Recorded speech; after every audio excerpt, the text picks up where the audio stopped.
The Georgia Bulldogs are a team coming into 2021 with a lot of justifiable hype.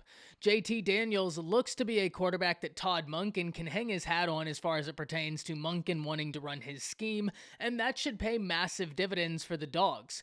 However, they are dealing with some injuries that could prove to be a massive detriment, specifically during the early portion of this season, and especially in Game 1 against Clemson, because Georgia does not have an easy outing, and we need to talk about how these injuries could impact the Clemson game and the season as a whole. But before we do, as always, y'all know the drill. I want to hear from y'all. Hop down in the comments, give me a Y for yes or an N for no. Do you believe that Georgia will be able to pull off the win versus Clemson with the injuries they've sustained? And let me know what you're thinking. If you're new to the channel, be sure to subscribe, hit that bell notification. I do constant college football content. I have a lot planned for the upcoming season, and you don't want to miss any of it. And if you enjoyed that content, be sure to like and comment down below. Those interactions are massive to content creators such as myself in getting picked up and maintained by the YouTube algorithm. But with all of that being said, let's talk about this because this is really unfortunate for the Dogs. We heard in the spring that Pickens went down with an injury, and I talked about that here on this channel about how that was a hit, but the Dogs have a solid receiving core outside of George Pickens that they could hang their hat on in a few different areas, especially when you return a veteran guy. He has time to get acclimated with other receivers. The good news for Georgia is they do still have a little bit of time with the injuries they have now, less than 20 days before the game. The bad news is it's less than 20 days, and the positions that are now being affected by the injuries. And let's start with the defense. The defense is facing a really big injury in Tykee Smith, who looked to be the starter at that nickel position, but he was able to do a lot of different things in that Georgia secondary, which is exactly what they were looking for. Georgia was looking for a guy with a ton of versatility, and that's exactly what Smith was able to offer that team. Coming in from West Virginia, this was an individual who was highly lauded in his first 2 years of college football and was playing at an incredibly productive level. And he was one of the most important players for Georgia, but also one of the most impactful transfers of this past year in my estimation. I thought that the transfer to Georgia was a great fit, and he was going to be somebody to really help shore up something on this defense. He is so talented, and he's got so much meaningful game experience. That's exactly what the Dogs were missing, because Georgia can recruit with the best of them. I mean, we know what it is Georgia does on the recruiting trail. They are phenomenal there. But what they are seriously missing at these key spots in the secondary is real game experience. They have some guys that have been around campus for a while, but that doesn't really translate into the tangible game experience that you were looking for, which is exactly what Ty Smith provided you.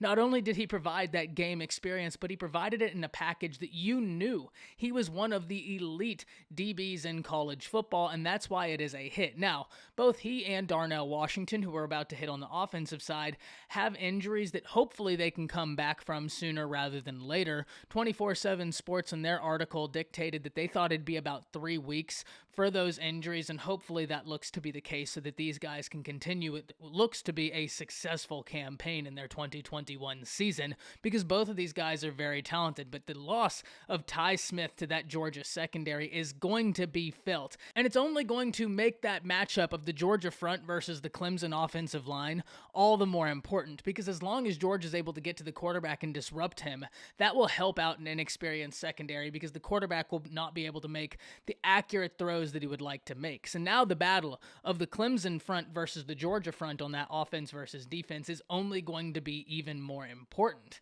But on the offensive side of the ball, Georgia has another issue, and that's Darnell Washington. This 6'7" utter mismatch tight end has gone down with an injury as well. Now, this right here is also not a good thing for the Georgia Bulldogs. It's not a good thing for a few reasons. First and foremost, you had an individual who looked to be, like I just said, an utter mismatch no matter what you did. You don't really make guys who are 6'7" who move the way he did, and this was a year that we were looking for Monken to get these tight ends much more involved in Georgia's scheme.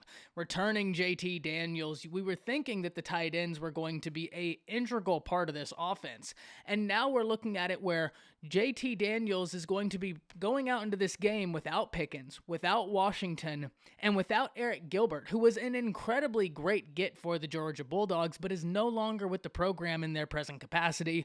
Who knows what's going to happen there? I'm not saying that he's leaving Georgia. It's just he's not with the team right now. That's going to be something we have to continue following. But the loss of Darnell Washington has reverberations because you don't have Gilbert and because Pickens isn't there. Like I said in the intro, the Pickens loss is one you've been able to mitigate with time. The Washington loss, you have 18 days, but that really isn't the time you'd like, and this is a really solid individual. Georgia has got a lot of talent on this team, let's make no mistake about it, even with these injuries. But it's where the injuries have occurred, at the tight end position, where they were already looking to make sure that was a position of utter importance this year, or at least that's what it looked like from the outside looking in. When you look at the tight ends they have, the injury to Pickens, the running backs they had, it just made sense. Those guys were utter mismatches, and you could instantly hurt a defense using the tight end, so it only made sense to us that Georgia would employ heavy tight end usage, and now we're looking at it to where Darnell Washington is going to be hurt for that Clemson game.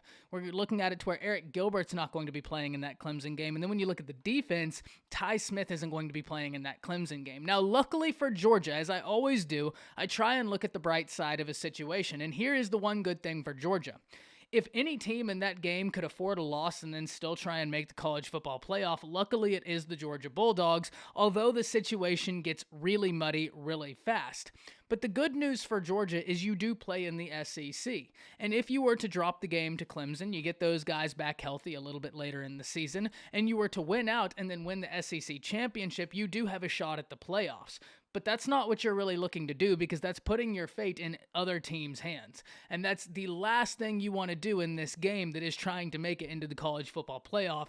You want to hold all of the cards. You'd be much better served beating Clemson and then holding that win close to your chest as you progress throughout the season. But these injuries are going to make that game even more difficult than it already was. But what a game to start with in Clemson, with DJU getting some meaningful experience last year, but filling huge shoes in Trevor Lawrence. This is going to be a game I think the eyes of college football are on. And I talked about the other day on the Horns Down podcast that I had this slated as a top 10 most important game in the nation, and that was before these injuries. But now with these injuries, I think that's only going to be amplified. Hop down in the comments, let me know what you're thinking, because we never want to hear or see these injuries happen, especially this close to the season when guys are going to be missing time, and especially when these injuries happen in a game that has so much on the line and could mean so much down the stretch of college football, and especially when those guys were in key positions for that matchup. Let me know what y'all are thinking. That's it. See ya.